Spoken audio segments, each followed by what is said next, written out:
As special operators, we're given the best tools and training in the military to do our jobs. We're also completely immersed into the Special Forces lifestyle with little to no distractions over a career. And when you look at the opportunity with those two powerhouse organizations and what the potential is to bend the curve and actually make a difference, they had me at a low. Yet when we leave service, we're too often left to ourselves to find the right training and the right tools to help us be successful in the next chapter. If you don't have the tools to do a job, it's like it's like a monkey trying to change a tire with a screwdriver, right? You can play with it for a long time. It's not going to happen. Well, two of America's most important organizations have partnered to bring our veterans the best tools and training, all wrapped up into an immersive, life-changing program. For the third episode of our 2023 Army-Navy Game Tailgate series, I sat down with retired Brigadier General Jack Hammond, CEO of Home Base Foundation. Home Base is founded and supported by the Boston Red Sox and Mass General Hospital, a formidable team dedicated to winning and solving the most complex challenges in medicine and athletic performance. Home Base provides leading-edge clinical care to the medical challenges faced by our veterans, including the effects of prolonged blast exposure, mental trauma, diabetes, and even cancer.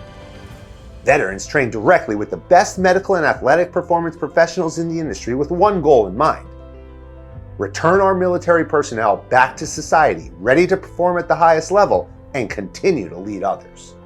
Take a listen, watch, or read our conversation. And whether you're from Beantown or not, this is a Boston Red Sox game you want to be a part of. General Hammond, welcome to the Jedburgh podcast. Thank you. And by the way, I enjoy the podcast. Thank you. Especially about a year ago, I think you did something on operator syndrome that really caught my eye. Yeah. In addition, I'm a history buff, and all the work you guys do is just amazing. No, thank you. That's an honor. It really is, because this has been such a passion of mine, and to have support from you and and locals right here in Boston. I mean, we're at the Army-Navy game. We're sitting here at the tailgate. We're with the Green Beret Foundation, Warrior Rising, and we're going to talk about home base. Perfect. And talk about your efforts there. You left your career in the military after a short career, a long career which probably felt short, and then you had the opportunity to go to build this organization. We hear a lot about home base, and I say we're local. We're here at Gillette Stadium, and the Patriots organization has done so much to bring this Army-Navy game here. But we can't talk about the Patriots and Boston sports if we don't talk about the Red Sox, who've been instrumental in the building of home base as well. And you came into the organization. Talk a little bit about the mission of home base when they reached out to you and they said, "Sir, we want you to come here and build this thing." What'd that look like? That was pretty interesting. I had just retired. I dropped my paperwork. I got home from Afghanistan after my last command. I was a CG of Kabul province. And when I got home, I had 60 days, and I had to try and figure out what next. Yeah. And my wife suggested, I consider retiring, and I'd never considered it. And about 2 Tanquerays into the conversation, I couldn't think of that next big job I wanted. And, the next closest thing could have been an infantry division, but 3 to 5 years, luck and chance. Yeah. And I had just missed my daughter's graduation at Harvard. Missed a lot of stuff. And at 31 years, I was just tired. And I told myself if I didn't have the fire in my belly, that's when I knew it was time. Yeah. And that afternoon on the porch with my wife, I realized she was right. I didn't know what I wanted, so I should do something new. And drafted up a letter of resignation, a retirement request to General Odierno, who's the Chief of Staff of the Army. They accept that. Great officer. Yeah, he's a we great officer. We lost him too soon. We lost him too soon. He had an amazing son, who severely wounded in the war. And but when it was time, it was time. And so I still had a course over at Harvard I was scheduled for, so I attended before I finished up. And a good friend of mine told me the Red Sox were looking for a retired general officer or admiral, which threw me. Right here. Yeah, but a lifelong fan. Yeah. Started going to the game since I was 8. And then I found out they were partnered with Mass General, saved my mother, saved my son, deep ties to both institutions. And when you look at the opportunity with those two powerhouse organizations and what the potential is to bend the curve and actually make a difference, they had me at a low. And it was all from a great place. Tom Warner, he's another guy you may want to talk to. His dad, if you'll make the intro, his dad did some work with OSS during World War II. He was Army Air Corps Intelligence and was part of the Normandy invasion and stuff. And but from deep in his heart, this was highly impactful for him. Yeah. And when he met with the folks from Mass General and asked them, Peter Slavin was the president, would you consider this? It was a unanimous vote from the Board of Trustees, even though they knew it would bleed money, literally. Like it would, And so their goal was to set the conditions But it's a for good us. cause. They said it's the right thing to do, Right thing. and they backed it 100%. And that's why we're successful, is we have access to the best clinical resources in the world, bar none. Yeah.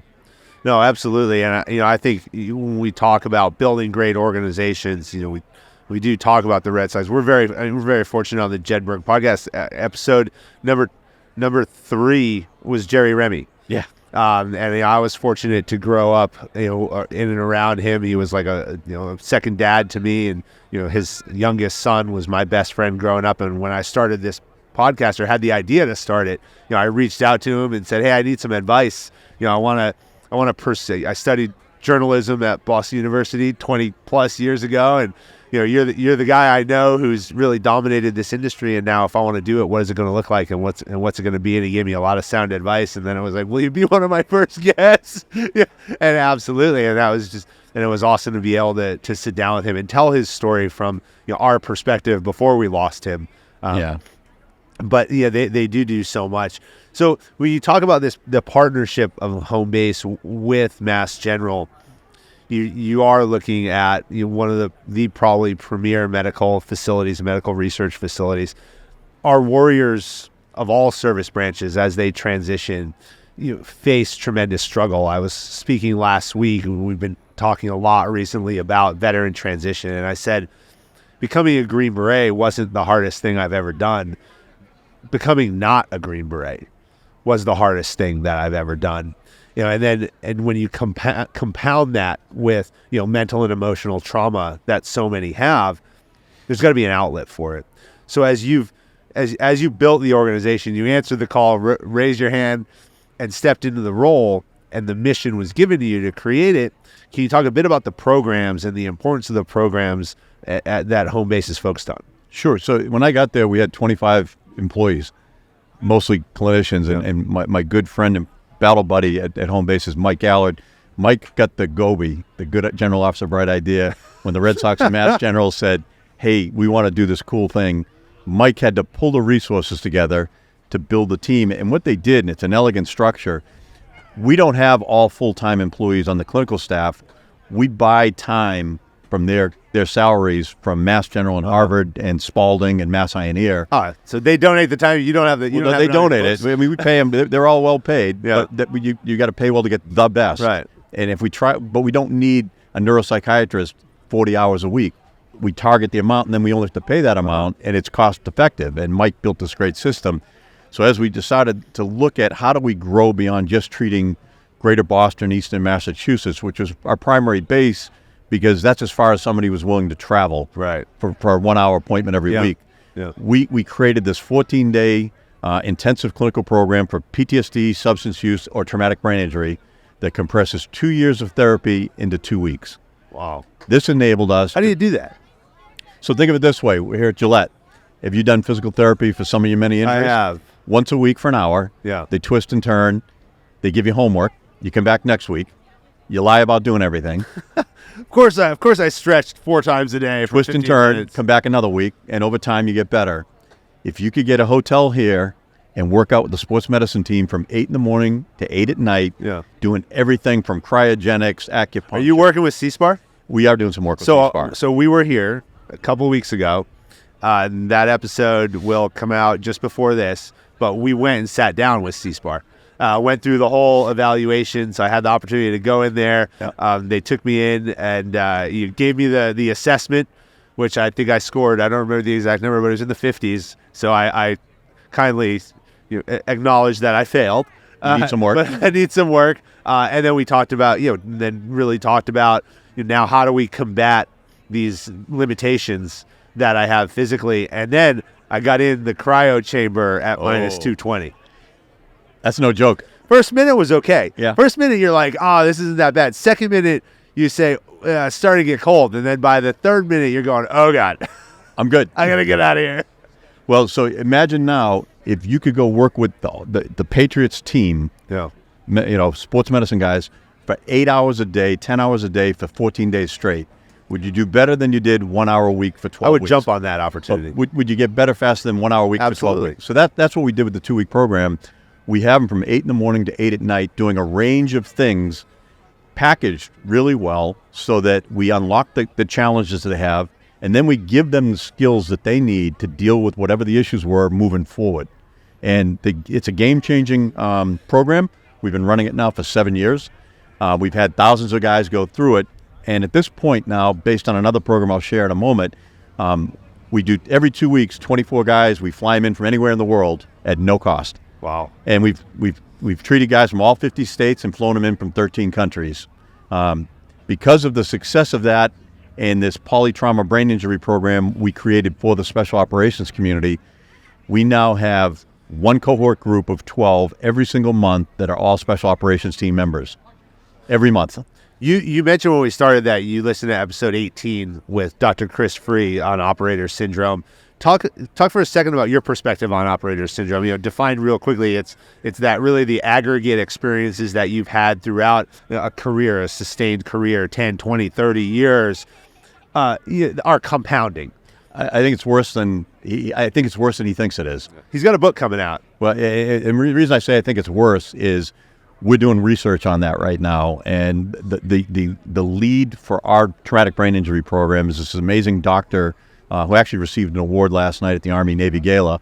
His name's Ross Safan, and Ross is the chairman of the Department of Rehab Medicine for Harvard. He's the president of Spalding Rehab. He's the head of PM&R for Mass General, and he runs the NFL concussion clinic. That's it? And he's the lead TBI guy since 2009 working with Wounded Warriors. Yeah, so anyone who says that they don't have time in a day to work out or do certain things, it's a bunch of crap. So what Ross has proven and published is that with NFL players, because that's where he's been doing his research for the last decade, they have a shortened health span, not lifespan, health span. They have a decreased lifespan, and on average, guys that have had a lot of concussive injury, it's 9 years shorter than it would have been if they didn't have them. 9 years. Lifespan. The health span piece is the significantly high rates of chronic illness and injury, to include diabetes, cardiovascular issues, neurodegenerative issues, and early aging. Now, think of some old warriors that you bumped into on your trails, and you see the effect of that, right? Called Sergeant Majors.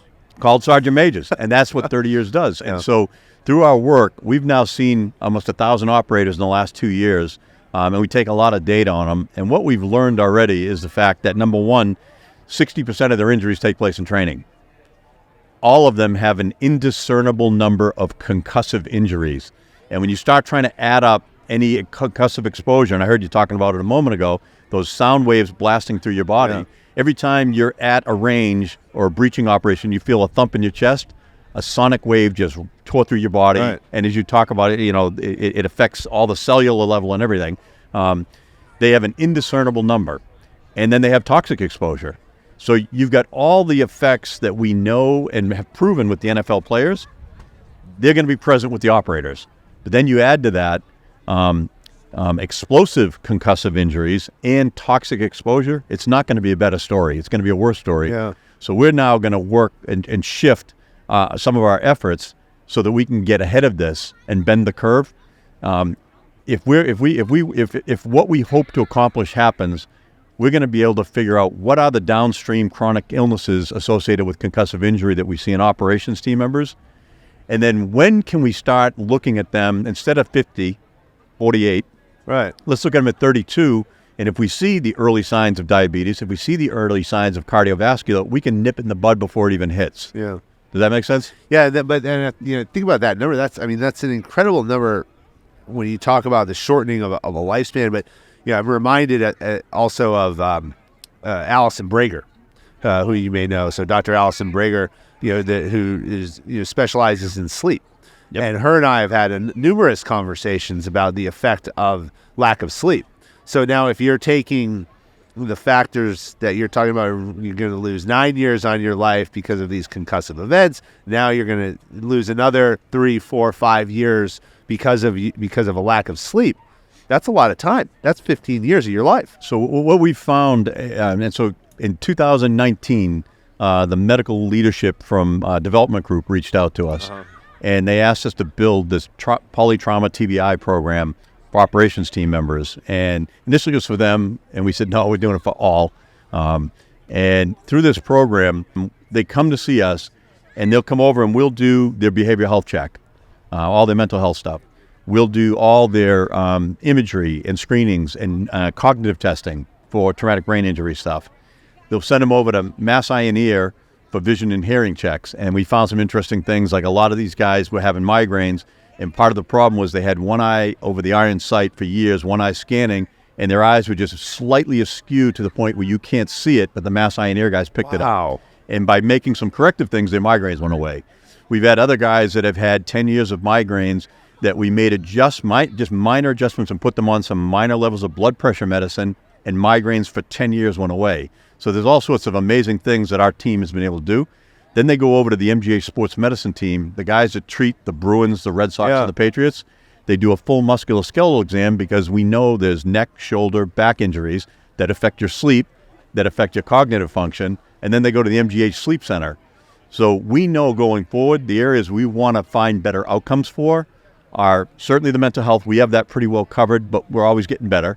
We're looking at cognitive function to improve cognitive function for guys with memory loss and other stuff, and we're doing really good with that. And then we want to get into better pain management, because that's another one of the top issues we're dealing with, sleep issues, and then all those chronic conditions to include cancer. Right. We're going to try and develop a cancer screening program so that as our operators come through the program, we have the right folks at the General Brigham Cancer Program, which is their aspirational goal is to become the best in the world. Yeah. We want to be able to, rotate our operators through that care as well. How do you get involved? I think the best thing is you go to homebase.org, and number one, anybody listening to this, any veteran anywhere in the world can come to our post-traumatic stress program. Just a hard stop. We pay for everything. We will fly you from anywhere in the world. Wow. And so that's number one. Number two, if you're a special operations team member, connect with us. If you've got some traumatic brain injury issues, PTSD issues, we can help you, and we can get you into the rotation to come see us for that. If you want to help support the funding for this, there's a donate right button right there. You got to. Because we operate 90% philanthropy. Yeah. We just got our first federal funding from SOCOM. They're partnering with us on a number of issues now. But the VA, right now, we have not cracked the code on that. And so we've cared for 35,000 people with no reimbursement, which is sad. And we're going to keep working with the leaders. The leaders all want to work with us, but somehow it gets jumbled up in the middle. Yeah. We're going to keep working at that.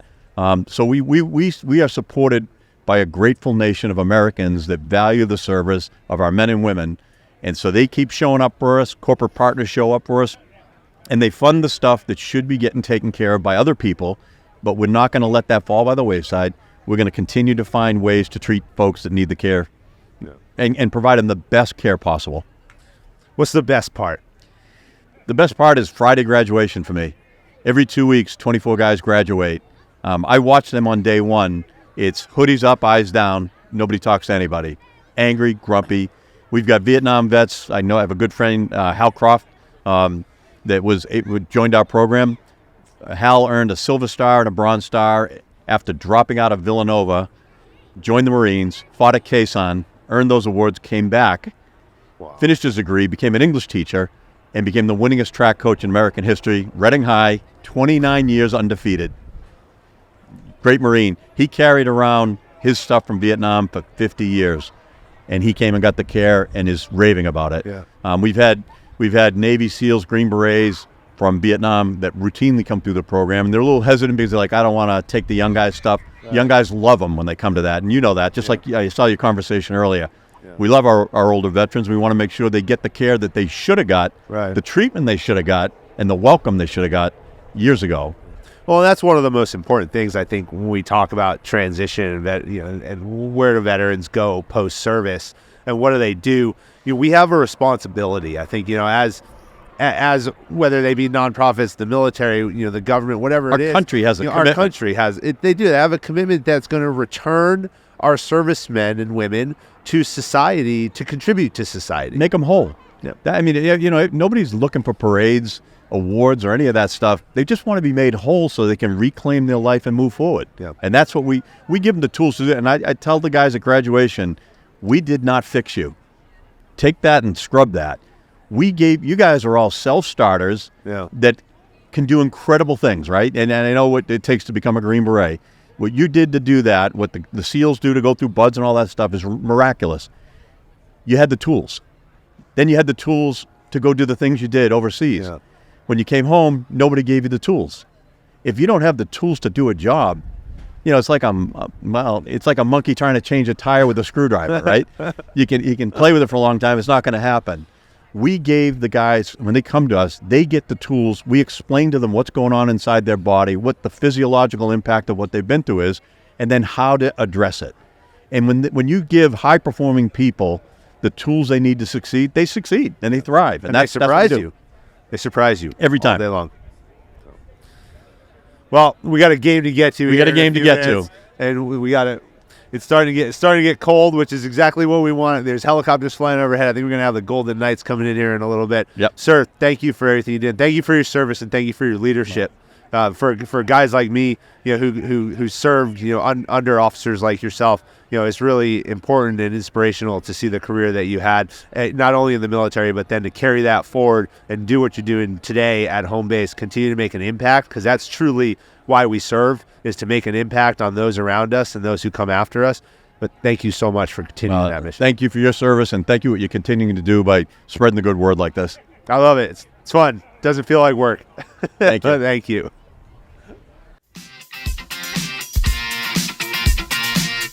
American Jedburghs went on to form the foundation of the United States Special Forces and the Special Activities Directorate of the Central Intelligence Agency. Thanks for listening to the Jedburgh Podcast, an official program of the Green Beret Foundation. I'm your creator and host, Fran Racioppi. Join us next week for a new episode on Apple, Spotify, or wherever you get your podcasts. Check us out on YouTube for full episodes, highlights, and other long and short form content. If you like what you heard, give us a like and leave a review. Follow the Jedburgh Podcast and the Green Beret Foundation on LinkedIn, Instagram, Facebook, X, or Threads. Send your comments and inquiries to fran@jedburghpodcast.com. As former members of Special Operations Forces, the Jedburgh Media Channel and the Green Beret Foundation remain committed to supporting all generations of U.S. Army Special Forces and their families. Thanks for joining us on this episode. How you prepare today determines success tomorrow.